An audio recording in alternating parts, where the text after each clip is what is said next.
Hello નમસ્કાર વિદ્યાર્થી મિત્રો, દરેકનું હાર્દિક સ્વાગત છે. મિત્રો, ધોરણ 9 વિષય છે સામાજિક વિજ્ઞાન, પાઠ નંબર 1, ભારતમાં બ્રિટિશ સત્તાનો ઉદય. સૌથી સંપૂર્ણ સોલ્યુશન આ વિડીયોમાં કરવાના છે. તે પહેલા ચેનલમાં નવા છો તો મિત્રો ફટાફટ ચેનલ સબસ્ક્રાઇબ કરી તમારા મિત્રોને પણ વિડીયો શેર કરી દેશો. ચાલો શરૂ કરીએ. જોઈએ જેની અંદર પ્રશ્ન 1, નીચેના પ્રશ્નોના ટૂંકમાં ઉત્તર આપો. પહેલો પ્રશ્ન છે, યુરોપિયન પ્રજાને ભારત આવવાનો જળમાર્ગ શોધવાની ફરજ પડી. વિધાન સમજાવો. અંદર પહેલો જવાબ છે, પ્રાચીન કાળથી પશ્ચિમના દેશો અને ભારત વચ્ચે મોટા પાયા પર વેપાર ધંધો ચાલતો હતો.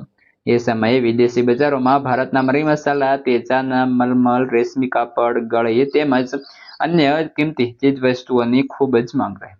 પશ્ચિમ અને પૂર્વના દેશો વચ્ચેનો વેપાર ઈરાની અખાત અને રાત સમુદ્રના જળમાર્ગે તેમજ મધ્ય એશિયાના જમીન માર્ગે ચાલતો હતો. આ માર્ગમાં તુર્કિસ્તાનમાં આવેલું કોન્સ્ટેન્ટિનોપલ વેપારનું મુખ્ય મથક હતું. ઈસવીસન 1453માં તુર્ક મુસ્લિમોએ કોન્સ્ટેન્ટિનોપલ જીતી લીધું. તેથી યુરોપના દેશો અને ભારત વચ્ચેના વેપારનો માર્ગ બંધ થયો. યુરોપિયન પ્રજાને ભારતના મરી મસાલા વગર ચાલે એમ ન હતું. તેથી તેમને ભારત આવવાનો નવો જળમાર્ગ શોધવાની ફરજ પડી. પ્રશ્ન 2, ડેલહાઉસીએ કયા કયા સુધારાવાદી કાર્યો કર્યા? જેની અંદર ડેલહાઉસીએ ભારતમાં રેલવેની શરૂઆત કરી. તેમના સમયમાં ઈસવીસન 1853માં ભારતમાં મુંબઈથી થાણા વચ્ચેનો પ્રથમ રેલ માર્ગ શરૂ થયો. તેણે ભારતમાં આધુનિક ટપાલ પદ્ધતિ શરૂ કરી. તેના સમયમાં ઇંગ્લેન્ડ અને ભારત વચ્ચે તાર વ્યવહાર શરૂ થયો. તેણે ભારતમાં અંગ્રેજી કેળવણીની વ્યવસ્થા કરી. તેણે બાળ લગ્ન પર પ્રતિબંધ મૂકતો અને વિધવા પુનઃ લગ્નને છૂટ આપતો કાયદો પસાર કર્યો. તેણે જાહેર બાંધકામ ખાતાની શરૂઆત કરી. તેણે કંપની સરકારના વહીવટમાં પણ ઘણા સુધારા કર્યા. ડેલહાઉસીએ કરેલા ઉપયુક્ત સુધારો પરથી એમ કહી શકાય કે ડેલહાઉસી સામ્રાજ્યવાદી હોવા છતાં સુધારવાદી હતો. વધીએ આગળ. મિત્રો, વિડીયો સારો લાગે છે તો લાઈક, કોમેન્ટ, શેર કરતા રહેશો અને ચેનલને તો ખાસ સબસ્ક્રાઇબ કરી દેશો. પ્રશ્ન 3, વેલેસ્લીની મુખ્ય સુધારાવાદી યોજનાની મુખ્ય શરતો કઈ હતી? ઉત્તર, ભારતમાં અંગ્રેજ કંપનીને સર્વોપરી બનાવવા અને અંગ્રેજ કંપનીને પુનઃસ્થાપિત કરવા ગવર્નર જનરલ વેલેસ્લીએ સહાયકારી યોજના અમલમાં મૂકી. આ યોજનાની મુખ્ય શરતો નીચે મુજબ હતી. આ યોજના સ્વીકારનાર રાજાને અંગ્રેજ સરકારનો તાલીમ પામેલો અંગ્રેજ સૈન્ય આપશે, જે આંતરિક અને બાહ્ય આક્રમણથી રાજ્યનું રક્ષણ કરશે. તેના બદલામાં રાજા લશ્કરી ખર્ચ આપશે અથવા ખર્ચ પેટે પોતાની તેટલી ઉપજનો પ્રદેશ અંગ્રેજોને આપવો. તે રાજા અંગ્રેજ સરકારની મંજૂરી વિના કોઈ રાજ્ય સાથે યુદ્ધ કે સંધિ કરશે નહીં. તેણે સહાયકારી યોજનાના અમલ માટે રાજ્ય દરબારમાં એક અંગ્રેજ પ્રતિનિધિ રાખવો પડશે. તે અંગ્રેજો સિવાય બીજા કોઈ પ્રદેશીઓને નોકરીમાં રાખશે નહીં. પ્રશ્ન 4, ડેલહાઉસીએ ખાલસા નીતિ અંતર્ગત કયા કયા રાજ્ય ખાલસા કર્યા?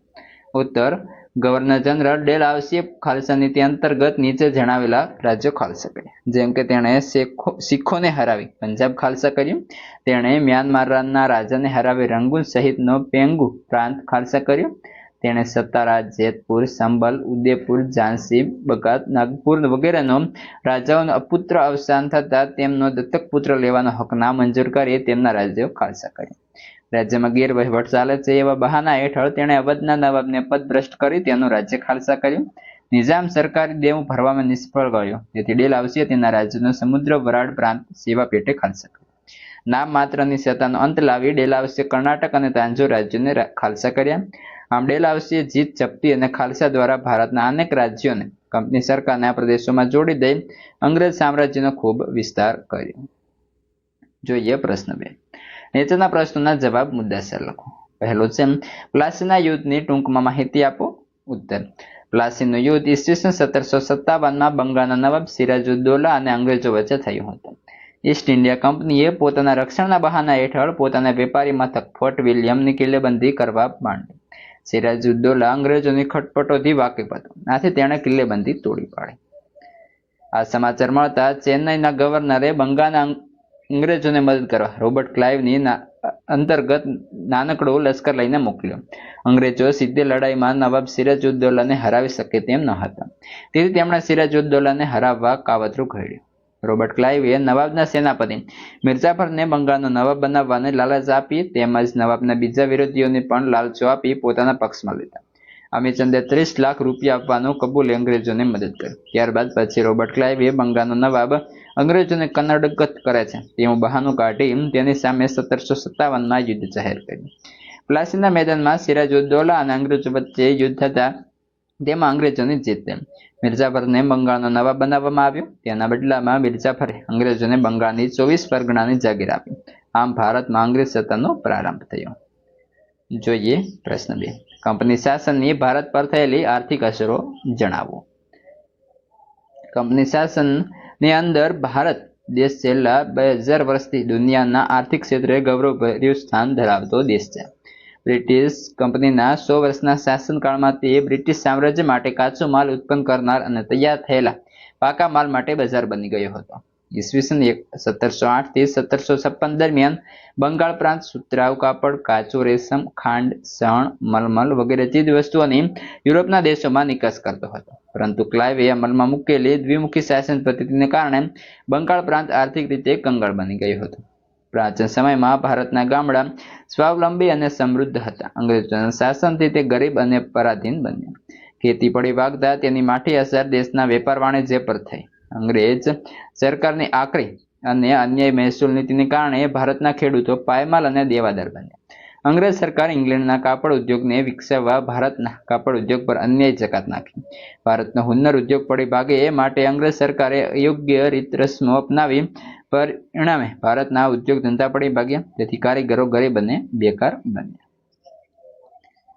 કંપનીના નોકરો ખાનગી વેપાર કરતા. તેઓ બંગાળના વણકરો પાસેથી સસ્તામાં અને ટૂંકી મુદતમાં કાપડ પૂરું પાડવાનો કોન્ટ્રાક્ટ લખી લેતા. ઇનકાર કરનાર વણકરને તેઓ ફટકા મારવાની કે જેલની શિક્ષા કરતા.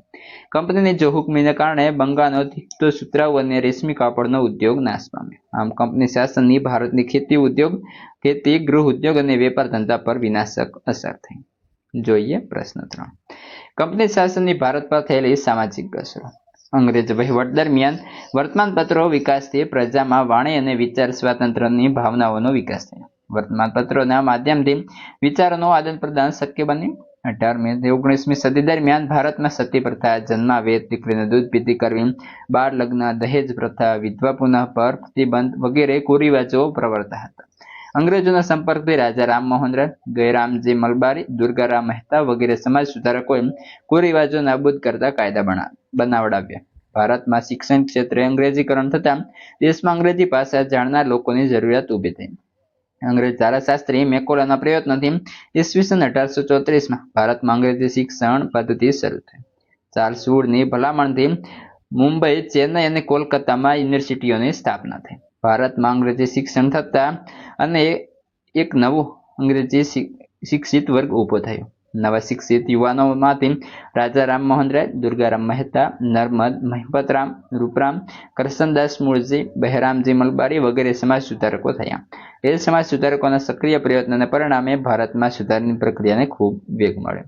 આમ કંપની શાસનને ભારતીય સમાજ પર નોંધપાત્ર અસરો કરી. પ્રશ્ન 3. નીચે આપેલા વિકલ્પોમાંથી સાચો વિકલ્પ પસંદ કરી આપણે જવાબ લખવાનો છે. પહેલું છે ભારતમાં આવવાનો જળમાર્ગ કોણે શોધ્યો? ઓપ્શન એ મિત્રો આવશે કોલંબસ. બીજા નંબર છે ભારતમાં જાહેર બાંધકામ ખાતાની સ્થાપના કોના સમયમાં થઈ? Option B Dalhousie. પ્રશ્ન 3. નીચેનામાંથી કયું વિધાન ખોટું છે? તો ઓપ્શન સી પ્લાસીના યુદ્ધથી કંપનીને બંગાળ, બિહાર, ઓરિસ્સાની દીવાની સત્તા મળી. પ્રશ્ન 4. ભારતમાં પ્રથમ ગવર્નર જનરલ તરીકે કોણ આવ્યો? Option A Warren Hastings. પ્રશ્ન 5. અંગ્રેજોએ ત્રીજો મૈસૂર વિગ્રહ કોની સાથે કર્યો? Option A Tipu Sultan. મિત્રો આ હતું સંપૂર્ણ સોલ્યુશન. હવે આગળના પાઠનું સોલ્યુશન તમને આ વિડીયોના ડિસ્ક્રિપ્શન અંદર મળી જશે અને અન્ય વિષયોના પણ આપણે ચેનલ પર મિત્રો ઉપલબ્ધ છે.